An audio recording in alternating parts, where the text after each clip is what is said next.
السلام علیکم۔ اللہ کو راضی کرنا، جو لوگ چھوڑ جائیں انہیں آپ بھی چھوڑ دیں، جو توڑ جائیں انہیں معاف کر دیں، جو الفاظ نہ سمجھ سکیں ان کے سامنے خاموشی اختیار کر لیں، جو جہاں ہے اسے وہاں رہنے دیں۔ بس یہ یاد رکھیں کہ ہر کسی کو راضی کرنا آپ کے بس میں نہیں ہے، اور نہ ہی یہ ضروری ہے۔ بس اللہ پاک راضی رہے یہی کافی ہے۔ کن فایا کن۔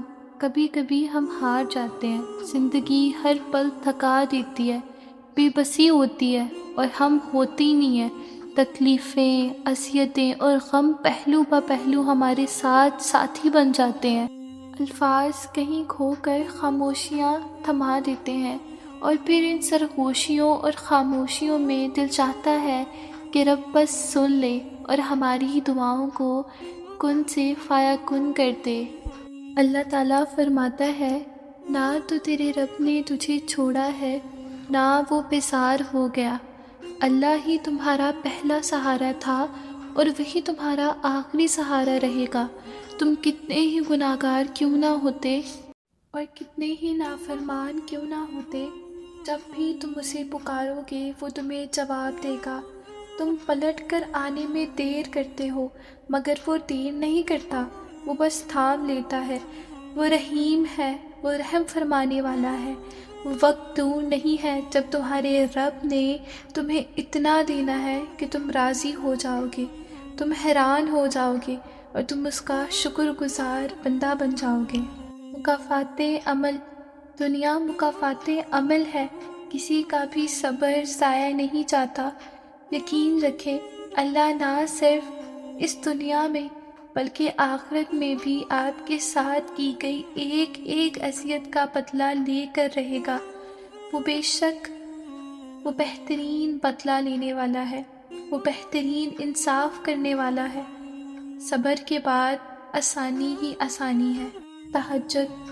انکار کی گنجائش نہیں ہوتی، بس جو مانگ لیا مل گیا وہ تہجد میں۔ اگر آپ اپنے گھر کے واحد ایک بندے ہیں جو تہجد کے لیے اٹھ رہے ہیں، میں بار بار ہر ایک ویڈیو میں یہی کہوں گی کہ آپ بہت خوش نصیب ہے، جو اللہ پاک آپ کو اپنے سامنے بلانا چاہتا ہے، آپ سے ملاقات کرنا چاہتا ہے کہ میرا بندہ میرے پاس آئے۔ تہجد کے بعد اگر تہجد کے بعد سورۃ یاسین پڑھ کے دعا مانگی جائے تو وہ دعا بھی انشاءاللہ قبول ہوگی، کیونکہ ایسے 3 دل ملتے ہیں، رات کا دل، قرآن مجید کا دل، انسان کا دل، اور بے شک 3 دلوں کا ملنا قبولیت کا سب سے بڑا سبب بنتا ہے انشاءاللہ۔ سبحان اللہ۔ نصیب کا بدلنا۔ جس نے تمہارا نصیب لکھا ہے وہ دوبارہ لکھنے کی بھی طاقت رکھتا ہے، تو دعا کرتے رہو اور یقین رکھو، پھر دیکھو کیسے تمہاری آنکھوں کے سامنے تمہارے نصیب کے صفحے پلٹتا ہے۔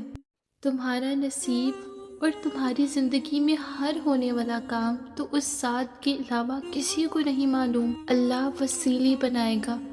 اللہ تمہارے ساتھ ہے اور وہ ہمیشہ تمہارے ساتھ ہی رہے گا۔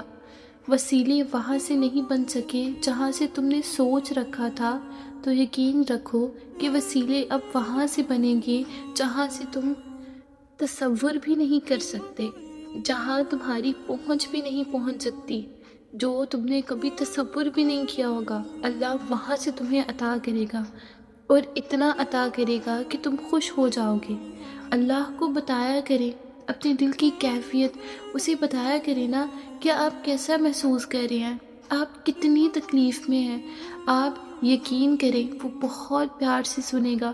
اس کے سامنے رو لینے سے ہی آپ کے دل میں سکون اترے گا۔ بے شک وہ دلوں کا ہمراز ہے، وہ دلوں کو جانتا ہے، وہ آپ کی پریشانی سے ناواقف نہیں ہے، وہ آپ کو صرف دیکھتا ہی نہیں ہے بلکہ سنتا بھی ہے اور آپ کے سوالوں کا جواب بھی دیتا ہے۔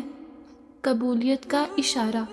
دعاؤں کا مسلسل تمہارے لبوں کی تسبیح بن جانا اللہ کی طرف سے تمہارے لیے قبولیت کا ایک اشارہ ہے۔ اور دعائیں مانگتے رہو، اس سے اپنے بندے کے اٹھے ہوئے ہاتھوں کی لاج رکھنا آتا ہے۔ سبحان اللہ، کتنی خوبصورت بات ہے۔ جب آپ اللہ کے آگے ہاتھ پھیلا دیتے ہیں نا، تب آپ کو کسی کے آگے ہاتھ پھیلانے کی ضرورت ہی محسوس نہیں ہوتی، اور اللہ ہمیشہ تمام لوگوں کو سب کی محتاجی سے بچائے۔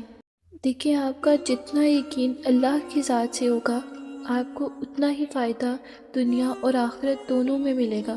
اگر آپ لوگ دنیا سے دوستیاں اور انہی سے سب کچھ توکل کر لیتے نا، تو آپ کو کچھ بھی نہیں ملتا، نہ اللہ سے، نہ ہی آپ کے اپنوں سے، اور آپ کا اپنا اس دنیا میں اللہ کے سوا کوئی بھی نہیں ہے۔ معجزوں کے منتظر تمہاری مخلص دل سے نکلی ہوئی دعائیں کب کی قبول ہو چکی ہیں، بس ان کا سامنا کرنا باقی ہے۔ اور دعائیں بے وجہ تو نہیں ہوتی، یہ جو تم ٹوٹ کر بکھرے ہو نا، اس کے بعد معجزہ ہونا تو لازم ہے۔ آپ کا صبر کرنا آپ کے لیے بہت اچھا ثابت ہو سکتا ہے۔ وہ مالک کل ہے، اس کے لیے کچھ بھی ناممکن نہیں ہے۔ وہ لا حاصل سے ملوا سکتا ہے اور برے کو بہتر بنا سکتا ہے۔ ہماری سوچ بھی وہاں تک نہیں جا سکتی جہاں سے وہ وسیلے نکال دیتا ہے۔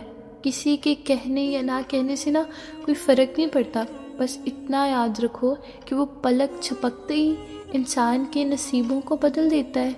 آج کی ویڈیو میں میں آپ تمام لوگوں کو ایک دل سے سچی ایڈوائس دینا چاہوں گی کہ لوگوں کو اور اللہ پاک کو ایک نہیں کریں، کہ اگر آپ لوگ اللہ سے بات بتانے کی جائے لوگوں کو بنا دیتے ہیں، لوگوں کو بتا دیتے ہیں، ایسا مت کریں، کیونکہ آپ کو زندگی میں ہر کوئی چھوڑ کے جا سکتا ہے، لیکن وہ اللہ آپ کو کبھی بھی نہیں چھوڑ سکتا۔ نعوذ باللہ کہنا نہیں چاہیے، لیکن انسان آج کل استغفر اللہ، اللہ اور انسان میں فرق ہی نہیں کر رہا۔ جو چیزیں آپ کو اللہ سے مانگنی چاہیے وہ آپ انسانوں سے مانگتے ہو، اللہ کو تو آپ بھول چکے ہو۔ ایسا کرنے سے آپ اپنی آخرت اور آپ اپنی دنیاوی زندگی تباہ کر رہے ہو۔ دنیا میں تو ہم ایک فرضی امتحان کے لیے آئے ہیں، ہم تو بھول چکے ہیں کہ ہماری کیا عبادات ہیں، ہم نے کیا کرنا ہے۔ خدا را اس چیز سے باہر نکلے، اللہ کو اپنے دکھ بتایا کریں، ایک چھوٹی سے چھوٹی چیز، ایون آپ کے سر میں درد کیوں نہیں ہو رہی، وہ بھی اللہ کو بتایا کریں، اس کے ساتھ شیئر کیا کریں، اور جس کام کے لیے ہمیں اللہ نے دنیا میں بھیجا ہے اس کام پر فوکس کریں، نہ کہ دنیا کی چیزوں میں کھو کر ہم نمازوں کو بھول جائیں۔ Hope you all like this video. Thanks for watching. اللہ حافظ.